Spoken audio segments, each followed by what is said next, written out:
안녕하세요. 저는 이 시대 최고로 멋진 싱글맘입니다.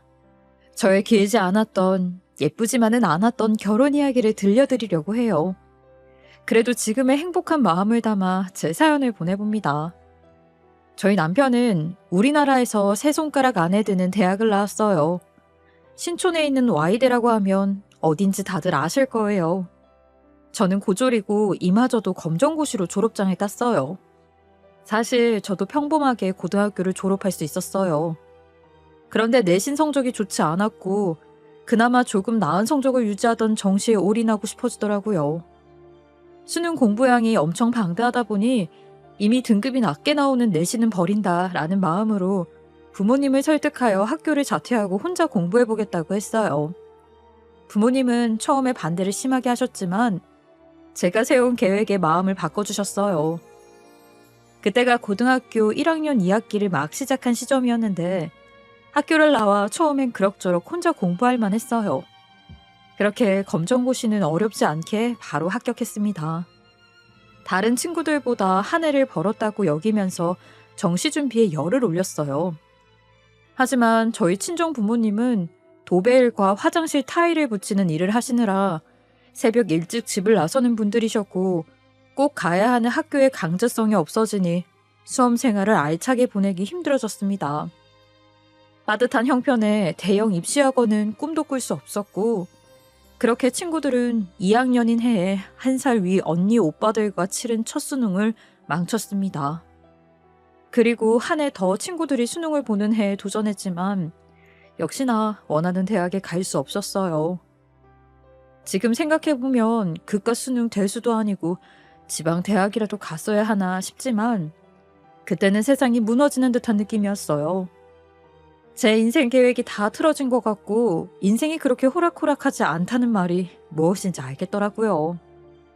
그렇게 저는 자연스럽게 공부와 멀어지고 제 힘으로 돈을 벌어야겠다 싶어 일을 시작했어요. 남편과는 일하면서 만났습니다. 저는 유명 대학가 특유의 발랄하고 젊은 분위기가 좋아 주로 대학가에서 아르바이트를 했어요. 처음엔 대학로 유명 꽃 이름이 붙은 스터디 카페에서 일했고 홍대 앞에서는 골라먹는 재미가 있는 아이스크림 가게에서 오래 일했어요. 대학은 못 갔지만 그냥 또래 사람들을 보며 얻는 에너지가 있었어요. 큰 돈을 버는 것은 아니었지만 부모님께 손 내미질 않고 나름의 길을 찾고 있다고 믿었죠. 그러다가 신촌 M 햄버거집에서 일하게 되었어요. 그 신촌역 초입에 있던 곳이요. 거기에서 남편을 만나게 되었죠. 당시 점심 식사 세트는 할인이 많이 되다 보니까 학생들이 많이 찾아왔어요. 군에서 제대하고 곧장 복학한 남편은 당시에 친구들과 식사하러 자주 들렀어요. 저야 주문받고 음식 내어주는 일이 전부인데다가 워낙 유동인구가 많은 곳이라 정신이 없었죠. 기억에 남을 만한 손님은 없었어요. 워낙 바쁘니까 눈 마주치는 새도 잘 없었거든요. 하지만 남편은 규칙적인 시간에 들렀고 제가 인상이 많이 남았대요. 나중에 말해주기를 항상 저랑 눈이 마주쳤고 제가 남편을 볼 때면 눈웃음을 지었대요. 물론 제 기억엔 그런 적이 없는 것 같지만 서비스업이었으니까 잘 웃었겠죠 뭐. 여튼 어느 날 어떤 남자가 저에게 햄버거 주문 후 쪽지를 주었어요. 초콜릿과 함께요. 이미 종강하고 방학이 되었는데 원래 학교에 나올 생각이 없었지만 절 보러 신촌에 나온다면서요. 업무가 끝나는 시간에 신촌역 4번 출구 앞에 서 있을 테니 찾아와 달라는 내용이었습니다. 제가 나타나지 않으면 그때 마음을 접겠다고요. 전 처음 있는 일에 어리둥절하면서 기분이 너무 좋았어요. 일하는 내내 이미 남자친구가 생긴 기분이었죠. 오후 7시 일을 마치고 지하철역 앞으로 나가봤어요. 얼굴엔 작은 미소도 흘리지 않았어요. 기분이 정말 좋았지만 칠렐레 팔렐레 하는 느낌은 주고 싶지 않았거든요. 한껏 도도한 척하면서 주변을 살짝 두리번거리는데 쪽지를 줬던 남자가 제 쪽으로 걸어오더라고요. 나와줘서 고맙다며 꽃다발도 주고요. 저는 수줍게 미소를 지어 보이며 꽃을 받고 신촌을 걸어갔습니다. 과잠을 입고 있던 남편이 저의 소속 대학을 묻는 말에 그냥 둘러댈까 하다가 솔직하게 말했어요. 이러이러한 사정으로 공부를 더 해보려고 했지만 이렇게 일하면서 사회에 나갈 생각을 하고 있다고요. 대학 가는 게 이렇게 흔한 시대에 저에 대한 호감이 사라지진 않을까 걱정했는데 남편은 전혀 개의치 않는 눈치였어요. 고마울 뿐이었죠. 명문대 남자친구라니 주변에 자랑도 많이 했고요. 연애하면서 남편을 통해 더 넓은 세상을 알게 되었고 더 깊은 지식을 배울 수 있게 되었어요. 남편은 늘 저에게 학벌이 부끄러운 게 아니라 배우려고 하지 않는 게 부끄러운 것이다 라고 이야기를 해주며 다독여 주었어요. 남편의 말에 힘입어 저는 책도 많이 읽고 늘 뭔가를 배웠어요. 학벌 콤플렉스가 있던 저는 이런 남편을 우러러봤고 동경을 한 것 같아요. 왜 일반인들이 연예인 좋아하고 아이돌을 좋아하잖아요? 제겐 남편이 연예인이었고 아이돌이었어요. 남편도 물론 이 사실을 알고 있었지요. 그렇게 지식인인 대학생 남편과 만나 연애를 했고 결혼까지 하게 되었어요. 시댁에서는 딱히 결혼 반대를 하지 않았어요. 나중에 그 이유를 들어보았는데 저희 집이 만만해서 저랑 결혼을 시켰다고 하더군요.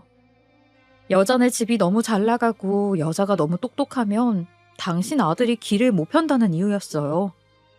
기에 눌려 큰일을 못한다고 생각해서 저같이 보잘것없는 집안과 결혼을 시켜야 편하게 산다고 했다는 거예요. 기분은 나빴지만 사실 맞는 말이었어요.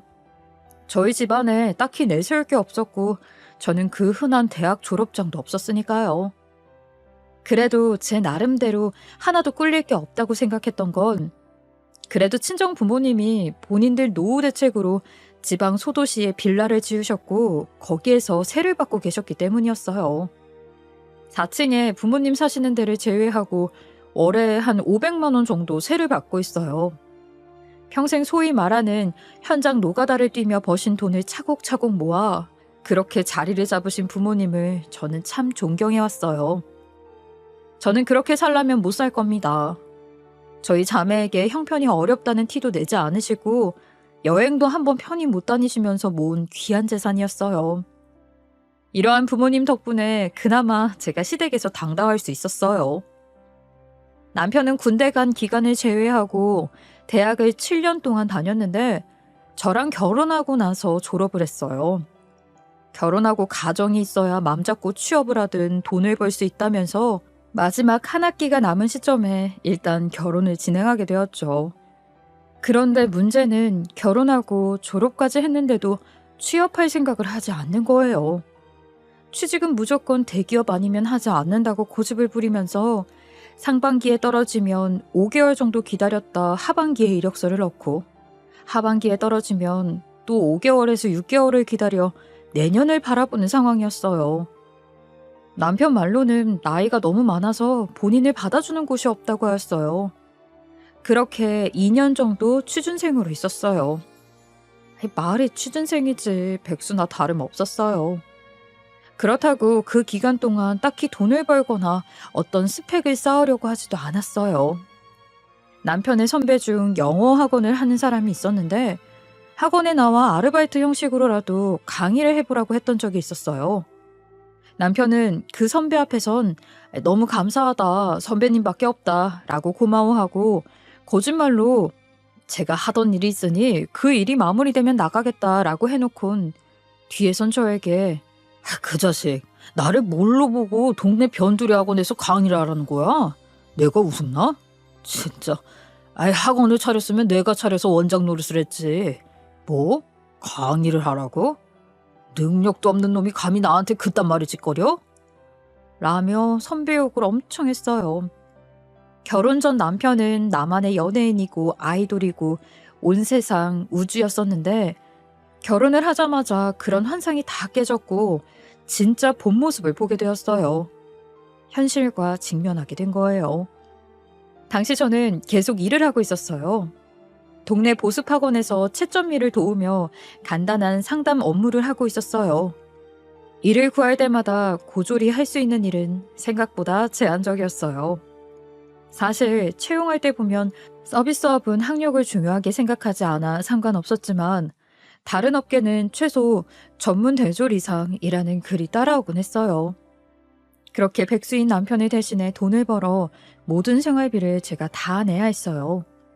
그때는 시댁에서 전세 구할 돈도 안 보태주어서 월세집에 살고 있었는데 월세며 공과금이며 보험, 핸드폰 비용, 생활비, 카드값 등등 매달이 마이너스였어요.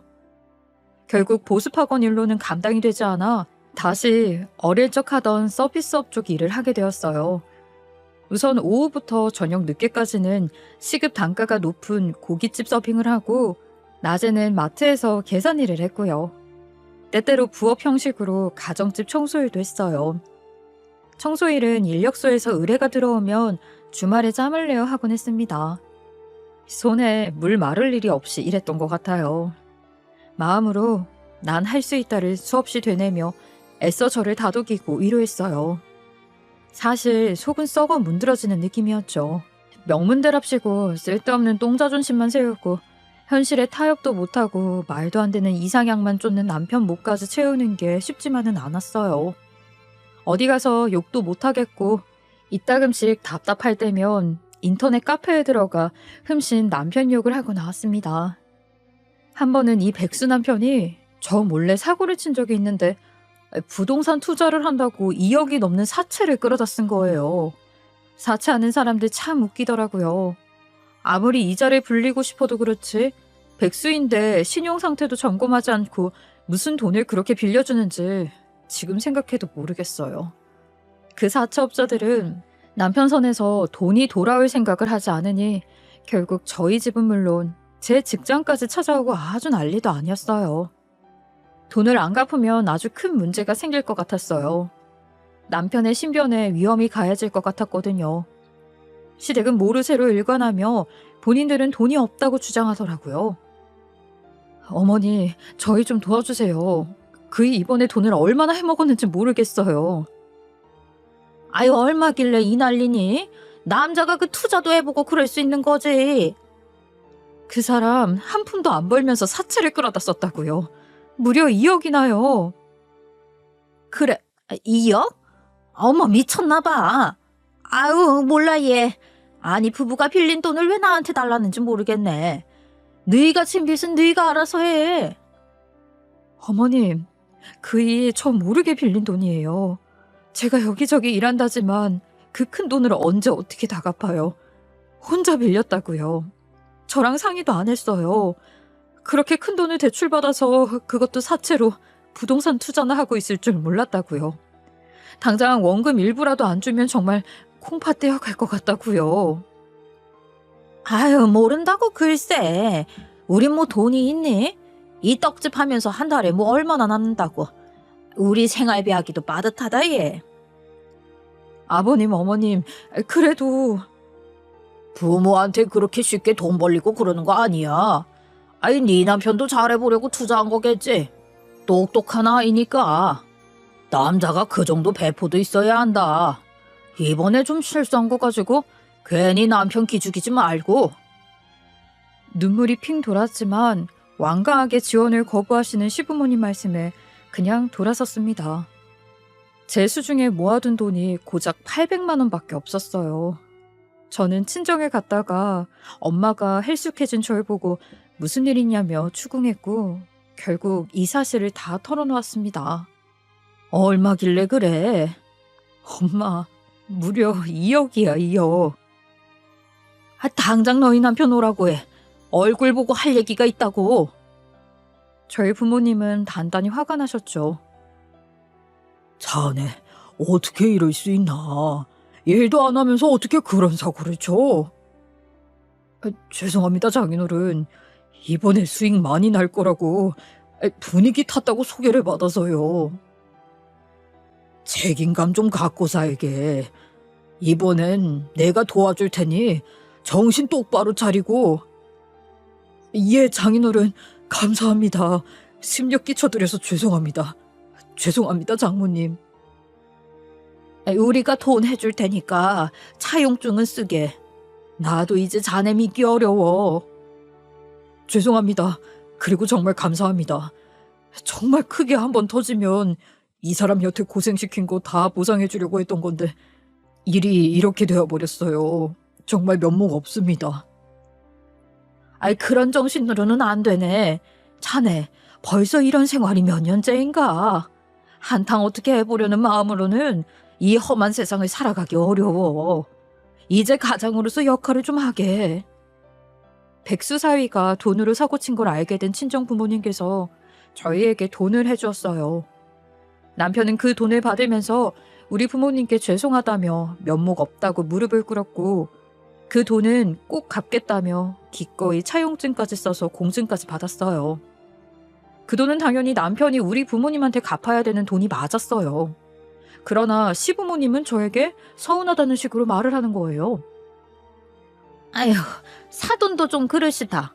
아니, 맞사이고 본인 딸 부부한테 주는 돈인데 그 돈을 꼭 돌려받으셔야겠다고 하시든?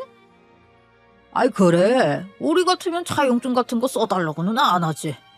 이왕 해줄 거면 쿨하게 해주고 꼭 안 받아도 되니 너희 사는데 잘 보태 쓰거라. 뭐 이렇게 얘기할 텐데. 아이, 부모 자식 간에 웬 차용증이냐? 나중에 언젠가는 물려줄 돈 아닌가?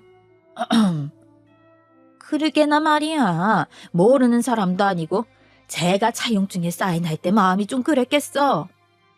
그 말에 너무 어이가 없고 열이 받아 참다 대판 뒤집어 엎고 나왔어요. 어머님, 아버님, 본인 아들이 와이대 나왔으면 뭐해요. 졸업하고 자기 밥벌이도 못하고 돈도 못 버는 백수에 사고까지 쳐서 처가에 손 벌리고 있잖아요. 무슨 말씀들을 그렇게 쉽게 하십니까? 이게 지금 저희 부모님이 제가 사고친 거 수습해 주신 거예요? 결혼 이후에 이 사람 돈 한 푼도 안 벌었어요. 그래놓고 200만 원도 어이없을 건데 지금 2억을 사채로 잃었다고요. 지금 이자가 얼만 줄이나 아세요? 그 정도 금액이 뭐 땅 파면 나오나요? 생각할수록 제가 서운하네요. 제가 말씀 꺼내니까 너희끼리 알아서 하라면서 아들이 이 난리 쳐놓은 거 눈도 깜짝 안 하시더니, 이렇게 마련했으면 차용증이 서운하네 만에 할 게 아니고 저 같으면 감사하다고 절이라도 하겠어요. 아들 와이대 나왔다고 어깨에 힘만 잔뜩 들어가셨지. 저희 위해서 저희 친정만큼 지원해준 거 있으세요? 없으시잖아요. 늘 저한테 네가 부족하니 어쩌겠니 이런 말씀이나 하셨잖아요. 요즘 세상에 제가 대학을 안 나왔기로서니 지금 보세요. 누가 사람 노릇하고 사는지. 여태 이 집 가장 저였어요. 어머님, 아버님 용돈이며 오실 때마다 제가 장 봐놓는 거 바리바리 싸가실 때 제가 한마디라도 했어요? 얼마 전에 밥솥 고장나서 사놓은 거, 그것도 우리 집 밥이 잘 안 된다 한마디 하시고 그냥 택배 상자째로 가져가셨죠? 아휴, 진짜 생각할수록 열받네. 양심이란 게 있으시면 지금 그런 말씀은 입으로 뱉을 수가 없어요. 아니, 생각도 할 수 없는 일이죠. 남편이 누구 닮아 뻔뻔하고 염치가 없나 했더니 두 분 하시는 말씀 들으니 그 이유를 너무 알겠네요. 저는 그때 눈에 뵈는 게 없었어요. 말 그대로 이판사판이었거든요. 뭐 이런 양심 없는 인간들이 있나 싶었고 분이 풀리지 않는 거예요. 그래도 하고 싶은 말을 다 쏟아냈더니 속은 후련하더라고요. 그날 이후 시댁은 저한테 찍소리도 못했고 제 눈치 보기 바빴어요. 남편도 똑같았어요. 제가 퇴근하고 오면 남편은 보던 TV를 끄고 뛰어와 제 옷과 가방을 받아주었어요. 여보, 왔어? 저녁은? 먹었어. 아, 먹고 왔어? 난 같이 먹으려고 기다렸는데. 앞으로 나 신경 쓰지 말고 그냥 알아서 먹어. 나도 알아서 먹고 올게. 당신이 해준 닭도리탕 먹고 싶어서 내가 아까 재료는 사놨는데. 내가 일하고 와서 내내 집에서 노는 남편 저녁 밥상까지 차려야겠어? 당신이 집에 있으면서 애를 보기를 해, 뭘 해. 하루 종일 누워있는 것 같은데 진짜 적당히 해, 적당히. 저는 최소한의 집안일 정도는 하라며 눈치를 줬어요. 그동안은 취업 준비하느라 마음이 무거울 거라고 생각해서 잔소리도 일절 안 해왔거든요. 그런데 그 사치 사고를 친 이후엔 집에 틀어박혀 맨 이상한 꿍꿍이만 만드는구나 싶어서 남편한테 울컥울컥 올라오는 짜증을 부렸어요. 그리고 얼마 후 아버님 생신날이었던가? 시댁 행사로 부모님을 뵈러 갈 때도 저는 예전처럼 챙기지 않았어요. 마음이 동하지 않으니 도저히 못하겠더라고요. 여보, 아버지 생신인데 선물은 뭐 가져갈까? 이제 그런 건 당신이 알아서 좀 챙겨. 나는 우리 부모님 알아서 챙길게. 당신 시간도 많은데 집에서 인터넷으로 시키면 되잖아. 60대 남자 선물 추천 검색해봐. 그 정도는 해라. 저는 늘 신경이 날카로워졌어요. 생신 당일에도 저는 생신상을 차릴 수 없으니 식당에서 밥을 먹자고 했고 식당도 남편이 예약해뒀어요. 그동안은 다 제가 해왔던 일이었어요. 벌써 와 있었구나. 네. 저의 짧은 대답에 놀란 시부모님이 서로 눈을 마주치며 어색해하는 걸 눈치챘지만 저는 아주 약간의 미소 정도만 대답할 뿐 침묵으로 일관했어요. 남편이 준비한 선물을 내밀 때 축하드립니다 정도만 말했죠. 마치 이 공간에 있는 시간이 너무 아깝고 지루하고 빨리 집에 가고 싶은 티를 팍팍 냈어요. 그즈음 남편은 결국 취업을 포기하고 행정고시 준비를 했어요. 그때 남편의 나이가 35살이었는데 남편이 계획서를 써와서 저한테 브리핑을 하는 거예요. 딱 2년간 공부를 해서 바로 시험에 붙을 자신이 있다고 하였어요. 그럼 38살에 5급 공무원이 되는 거니 늦지 않다고 하더라고요. 사실 본인이 전 모르게 몇 개월 공부해서 모의 시험까지 봤는데 성적이 나쁘지 않다면서 한 번만 믿어달라고 하는 거예요. 남편의 말에 곰곰이 생각해봤어요. 그리고 제가 내린 결론은 딱 하나였어요. 어차피 남편이 지금 당장 취직도 안 되는데 어디 가서 사고만 치고 다니는 일 차라리 공부에 매진해서 공무원이라도 되는 게 낫겠다 싶은 거예요. 공부머리가 없는 사람도 아니고 스스로 테스트해보니 성적도 얼추 나온다는데 딱 2년만 더 고생하면서 뒷바라지를 해주자 싶었는데 이렇게 결정한 가장 큰 이유는 그때 막 임신이 되었기 때문이었습니다. 계속 백수 남편으로 둘 수는 없었어요. 본격적으로 공무원 준비에 나선 남편은 혼자 작은 방에 들어갈 테니 저한테 밖에서 문을 잠가달라고 했어요. 방 안에는 오직 책상과 의자, 책밖에 없었고 화장실 가는 시간도 아깝다며 요강을 갖다 놓았어요. 순전히 남편의 선택이었고 요구였어요. 제가 출근하기 전에 남편 방으로 먹을 것과 마실 것을 넣어주고 출근을 했어요. 그리고 퇴근하면 그때부터는 제가 집에 있으니 문을 잠가놓지는 않고 자유롭게 화장실도 왔다 갔다 하면서 공부를 하는 루틴으로 갔어요. 남편은 휴대폰마저 쓰지 않았는데 그래도 급박한 상황에서 휴대폰이 필요할 수도 있으니 휴대폰 대신 공부하는 방에 소형 캠 하나를 설치해 두었어요. 뭐 감시 감독의 목적도 있었고 혹여나 위급한 상황이 올 수 있으니까 위급 상황의 목적도 있었어요. 저는 출근을 해서도 그 소형캠으로 남편이 공부를 잘하고 있는지 딴짓은 안 하는지 수시로 볼 수 있었어요. 시어머니는 이런 남편의 모습을 보시고 되려 저를 나무라셨죠. 그래도 그렇지. 이건 너무 비인간적인 거 아니니? 요즘은 수감 생활도 이렇게 안 한다고 하더라. 뉴스 보니까 감옥이 아주 호텔 같더라. 근데 우리 아들은 이게 뭐니? 시어머니 말을 듣고 제가 한 소리 하기도 전에 남편이 먼저 큰 소리를 쳤어요. 제가 이렇게 하라고 했으니까 엄마는 좀 가만히 계세요. 알지도 못하면서 이 사람 잡지 마시라고요. 왜 이렇게 사람 숨도 못 쉬게 몰아세우세요? 제가 간절해서 이렇게 한다고요. 남편은 저를 대신해서 꽤 강하게 이야기하더라고요. 잠도 4시간 정도만 겨우 자면서 남편은 정말 열심히 공부를 했는데 고시는 고시인지라 시험에서 계속 떨어졌어요. 1, 2차에서 떨어질 때도 있었고 3차에서 떨어질 때도 있었어요. 3차에서 떨어졌을 때는 제가 더 가슴이 미어졌어요. 얼마나 억울하고 하기 싫고 때려치우고 싶을까 하는 마음이 들었죠. 그런데도 남편은 다시 도전을 했고 어느새 나이는 40이 되었어요. 매년 나이를 1살씩 더 먹을 때마다 남편이나 시부모님은 저에게 얼굴을 제대로 들지 못했어요. 사실 행정고시 합격자의 평균 연령은 만 26.5세라고 했고 다들 20살 때부터 준비하니 평균 준비 기간이 약 6년에서 7년 정도라고 하더라고요. 그러다 딱 한 번만 더 시험을 보겠다는 남편을 차마 말리지 못하고 마지막 기회를 주었어요. 그런데 기적처럼 남편이 행정고시에 합격한 거예요.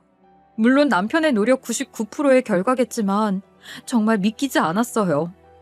집안은 그야말로 경사였고 내 평생 이렇게 행복했던 적이 없었어요. 결과를 확인하고 저와 남편은 서로를 얼싸안으며 눈물을 흘렸어요. 자기야, 나 합격했어. 어머, 여보 정말이야? 여보, 축하해. 매일 작은 방에 갇혀서 고생 많았어. 아니야, 여보. 당신 혼자 아기 키우고 돈 버느라 고생했지. 발표 날 때까지 불안했지. 나 마음 불편할까봐 시험 준비 내내 일하면서 힘든 티도 못 내고. 자기야, 이제 고생 끝이야. 그래, 여보. 우리 이제 아기랑 행복하게 살자. 우리 아기가 복덩이네. 예쁜 아들도 낳아주고 정말 고마워. 어머님, 죄송합니다. 그래도 이제 합격했으니까 제가 호강시켜드릴게요. 늦었지만 저 정말 잘하겠습니다. 아이고, 고생했네, 자네도. 축하해. 사실 혼자 돈 벌며 남편 뒷바라지 해주는 것보다 제일 서러웠던 건 혼자 아이 키우고 혼자 애를 낳으러 갔을 때였어요. 그때 생각이 나니 저도 눈물이 나더라고요. 사실 출산할 때도 시험 보는 때와 겹쳐 저는 친정 부모님의 도움을 받으며 출산을 하고 몸을 풀고 있었거든요. 출산 날도 조리원에 들어가던 날도 다른 아기 엄마들과 다르게 남편의 부재가 느껴져서 가슴 한켠이 아팠어요. 아예 없는 남편은 아니지만 자식이 세상에 나오는 날에도 제 곁에 있어줄 여유가 없는 사람이라는 게 슬펐다고 해야 할까요? 친정엄마 혼자 고생하시는 것도 속상하고 죄송하고 면목이 없었어요. 저는 남편의 소식에 이제 살았다. 이 어린 것과 고생 안 해도 된다. 내 남편은 이제 공무원이다. 안정적인 직장에 다니는 아빠로서 이제 든든한 가장 역할을 해내겠구나. 그렇게 무한 긍정의 힘을 얻었습니다. 하지만 이런 기쁨도 잠시 며칠 뒤 시어머니가 저에게 와서 이혼을 하라며 이혼 서류를 내미는 거예요. 우리 아들 이제 5급 공무원 됐고 아예 앞으로 더 크게 될 사람인데 너랑 어울리겠니? 우리 아들이나 우리 다 새 출발해야지. 그러니까 뻔뻔스럽게 내 아들 옆에 붙어있지 말고 좋은 말로 할 때 도장 찍어라. 인생은 원래 40 넘어서부터 시작이다. 내가 이 날을 얼마나 기다렸는지 아냐? 네가 그동안 우리한테 눈치 주고 돈 번다고 유세 떠는 거 얼마나 꼴보기 싫었는지 알아? 아휴, 속 시원해. 이혼 서류 던지는 거 내가 매일 꿈을 꿀 정도였어. 기가 막히고 코가 막혔어요. 남편이 합격한 지 얼마 안 되었는데 이게 말인가 방구인가 이해가 되지 않았죠. 저는 어린 아들이 우는 소리를 들으며 남편에게 이거 당신 생각이니? 라고 물었어요. 남편은 시어머니 뒤에 서서는 내 생각 아니야. 나도 몰랐던 일이야. 라며 저를 빤히 쳐다보고 있는 거예요. 그 사람이 얼마나 한심해 보이던지요. 저는 절대로 이혼을 못하겠다고 빡빡 우겨댔어요. 아니, 이런 은혜도 모르는 인간들이 어딨어요? 저는 이혼은 절대 해줄 수 없다며 계속 버텼어요. 어머니, 정말 너무하시네요. 이혼이라뇨. 제 애는 무슨 죄예요? 이 사람 그동안 공부하느라고 고생한 건 알지만 애가 내일 모레면 유치원에 가요. 저희가 원하는 것도 아니고 갑자기 부부를 갈라놓으시려는 거예요? 고생한 건 아니? 너 눈치 보면서 우리 아들만 지질이 고생했지. 그래도 알아서 다행이네. 제가 눈치를 줘요? 저 사람이 해온 거 생각하면 그 정도는 눈치도 아니죠. 어머니, 아이는요? 이혼하면 아이는요? 양육비 주마. 우리 아들 새롭게 시작해야 하는데 아이야 네가 키우면 되지. 네? 어머니, 맘대로 아들 인생 좌지우지 하려고 들지 마세요. 손주 인생까지 망치지 마시라고요. 내 마음대로라니. 합격하면 그렇게 하기로 다 얘기되어 있었던 거야. 너만 협조하면 된다. 그동안 우리 아들만 고생했냐? 내가 얘 아빠랑 얼마나 네 눈치를 봤는데 돈 꼴랑 그거 얼마 번다고 생색은. 아, 그러셨군요. 아, 네. 그런데 저 이혼 못합니다. 아니, 안 합니다. 누구 좋으라고 이혼을 해요? 버텨봐야 소용없다. 그런 줄 알아라. 세상이 무너지는 것 같았어요. 제 결혼 생활이 고작 이렇게 끝나는 것인지 자그마한 아들을 안고 펑펑 울었습니다. 그러던 어느 날 남편은 소파에서 잠이 들었고 남편 핸드폰에 문자가 왔어요. 합격 이후에는 집에서도 핸드폰을 끼고 살았던 남편이기에 문득 나라에서 온 중요한 문자면 어떡하지? 라는 생각이 들어 화면에 뜬 문자를 몰래 봤어요.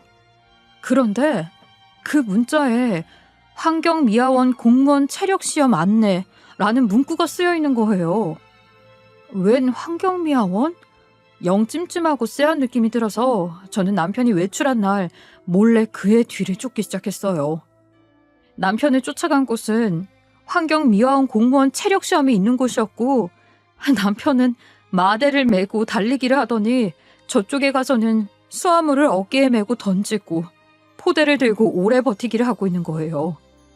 아니, 알고 보니 남편 놈이 행정고시에 합격이 된 게 아니라 환경미화원 공무원 1차, 2차에 합격이 된 거였어요. 그 모습을 확인하고 저는 그날 밤 시부모님을 우리 집으로 다 불렀어요. 남편까지 집에 오자마자 다 같이 있는 데서 합격자 조회를 해보라고 했어요. 그러자 남편은 끝까지 버티면서 둘러댔어요. 왔어? 당신 합격자 조회 좀 해볼래? 나도 내 눈으로 확인하고 싶어서. 내가 합격한 거 보여줬었잖아. 조회 기간 다 끝나서 조회 안 돼. 그거 네가 컴퓨터로 조작한 거잖아. 당신 행시 합격 안 했잖아. 내가 다 알아봤으니까 거짓말하지 말고 빨리 조회해. 시부모님 두 분 눈이 휘둥그레졌어요. 저는 그 멍해진 얼굴들을 향해 소리쳤죠. 아버님, 어머님, 이 사람 행시 합격자 명단에 없어요. 행시 합격한 사람이 왜 환경미화원 체력시험장 가서 시험을 보고 있겠어요? 당신 아드님이 체력시험 보고 있는 거 사진으로 다 찍었습니다. 저는 제 휴대폰을 시부모님 앞에 휙 던지며 제가 그날 오후 몰래 찍어온 사진을 증거로 보여줬어요. 두 분은 몇 장의 사진을 살펴보고는 얼굴이 불그락 푸르락해졌어요. 어머님도 아버님도 어이없는 현실에 자기 아들을 매섭게 째려보더라고요. 남편은 고개를 푹 숙인 채 아무 말도 하지 않았습니다. 그제야 모든 진실이 밝혀졌어요. 남편은 행정고시에 붙었다고 거짓말을 한 것이고 환경미화원이라도 돼서 공무원처럼 지내려고 잔머리를 굴린 거예요. 그런데 생각지도 못하게 시어머니가 저랑 이혼을 시키려고 하니 남편도 속으로 전전긍긍하고 있었다며 모든 걸 실토하였어요. 당장 뭐라도 해야 되니까. 애는 점점 크고 내가 남편으로든 아빠로든 뭐가 되어 있어야 하니까. 입이 10개라도 할 말이 없어. 죄송해요. 근데 환경미화원 시험도 경쟁률 높은 지역은 50대 1씩이나 한다고. 이 시험도 장난이 아니라고. 그리고 연봉도 얼마나 높은지 알아? 초봉이 300에서 400만 원이라고. 60세까지 정년 보장도 되고 수당도 다 나와. 이 직업도 엄연한 직업이잖아. 공무원이고.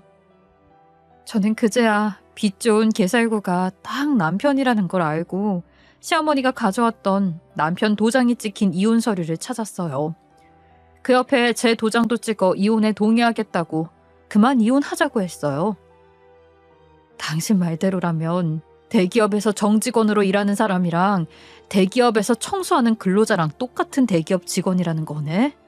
논점 흐리지 마. 저는요, 이딴 사람하고 같이 못 삽니다. 사람이 정직하기라도 해야죠. 어떻게 저를 이렇게 기만하고 잔머리를 쓸 수가 있어요? 어머님 원하시는 대로 저 이혼하겠습니다. 여보, 이러지 마. 내가 미안으로 이러면서 열심히 돈 벌어다 줄게. 나는 그저 당신하고 부모님에게 실망을 안겨주고 싶지 않아서 그런 거였어. 어쨌든 좋은 결과 들려주면 되는 거잖아. 이거나 저는 이런 사람이랑 도저히 못 살겠어요. 처음부터 환경미화원 준비하는 거라고 솔직하게 말했다면 제가 아쉽더라도 정신 차리고 노력하는 모습에 인정했을 거예요. 그 시험도 요즘 얼마나 어려운데요. 근데 어떻게 사람을 이렇게 기만합니까? 한 아이의 아빠라는 사람이 이렇게 큰 거짓말을 부끄러운 짓인 줄도 모르고 하다뇨. 머리만 똑똑하면 뭐예요? 어머님, 아버님 아들은 완전 헛똑똑이 위선자예요. 저희 아들한테 이런 아빠 필요 없습니다. 예. 왜 그러니, 아가? 저기, 저번 날 일은 잊어버려라. 내가 잘못했다. 어머님, 원하시는 대로 해드린다는데 왜 그러세요? 저번이랑 너무 다르시네요. 일어나세요. 아니야, 내가 잘못했다. 다 내 잘못이야. 내 욕심에 그랬다. 저 녀석은 이혼할 생각 전혀 없었고, 응? 내가 사과하마. 네 상처를 어떻게 보상해주면 되겠니? 어머님, 이제 와서 왜 이러세요? 상처가 보상한다고 나을 수 있을까요? 저 안 살아요. 이렇게 무능하고 책임감 없는 당신네 아들이랑 안 산다고요. 사고 치는 거 수습하는 것도 지긋지긋하고 이제 하다 별 거짓말까지 다 듣고 사네요. 명문대 나온 아들이 행정고시 붙었다고 하니 왜 내가 걸림돌 같아 보이셨어요? 두 분도 이 사람도 이중적인 모습 정말 역겨워요. 그 무릎 꿇은 모습까지도 소름 끼친다고요. 다시 한번 생각해 여보. 내가 싹싹 빌게. 미안해. 정말 잘못했어. 이혼 생각은 정말 없었고 시간이 좀 흘러서 최종 합격하면 내가 다 말하려고 했어. 당신이 기분 나빠할 건 알았지만 그래도 이제 일하고 월급 받고 하면 당신은 이해해 줄 테니까 내가 안일하게 생각한 건 맞아. 그러니까 제발 흥분하지 말고 들어봐. 응? 당신 정말 웃긴다. 머리가 좋다고 생각은 했는데 그 좋은 머리 그렇게 쓰는 거 너무 아깝지 않니? 그래 맞아. 내가 잘못 생각했어. 이게 가벼운 일이 아닌데 내가 행정고시 준비한다고 큰 소리 쳐놓고 자꾸 떨어지니까 다른 길을 찾은 것뿐이야. 정말 계속 속이려던 게 아니야. 그래? 내가 이 상황에 잘했다고 칭찬이라도 해주랴? 며느라, 제발 다시 생각해보렴. 얘도 이렇게 필잖니? 됐습니다. 며느리라고 부르지 마세요. 합격하면 바로 헤어지는 걸로 생각하셨다면서요. 합격이고 뭐고 이혼? 하겠습니다. 새 출발 하세요 마음껏. 아들 옆에 붙어서 내가 축내는 것 같았죠? 착각하지 마세요. 여태까지 내 옆에서 내가 벌어온 돈으로 편하게 먹고 자면서 내 돈 축낸 건 당신 아들이야. 여보, 화 풀어. 미안해, 응? 나 이제 환경미화 일 열심히 할게. 그 입 닫아. 웃기지 마, 당신. 아직 합격한 것도 아니면서. 어디서 정신 못 차리고 공무원 된 척을 하니? 애 보기 쪽팔리지도 않니? 그래, 지금 나 너무 창피해. 그러니까 우리 애를 생각해서 다시 한 번만 생각하자, 응? 지금까지 당신한테는 그 다시 한 번이라는 기회가 수없이 많았어. 학교 졸업하고 대기업 준비할 때도 공무원 준비할 때도 큰돈 잃고도 숱하게 많은 기회를 알린 건 당신이야. 나는 줄 만큼 줬다. 이제 그만하고 싶어.